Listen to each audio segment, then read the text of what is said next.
ಯಾವುದಾದರೂ ವಸ್ತುಗಳನ್ನು ಇಟ್ಟು ನೀವು ತೂಕ ಮಾಡಬೇಕು. ಆ 2 ವಸ್ತುಗಳಲ್ಲಿ ಯಾವುದು ಭಾರ ಯಾವುದು ಹಗುರ ಅಂತ ನಾನು ಹೇಳ್ಬೇಕು. ಓಕೆನಾ ಚಿಲ್ಡ್ರನ್? Yes, teacher. Pen ಭಾರ, sharpener ಹಗುರ.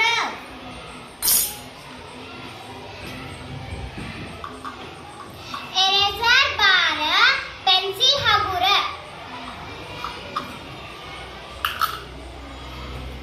Scale ಭಾರ, sharp pen ಹಗುರ.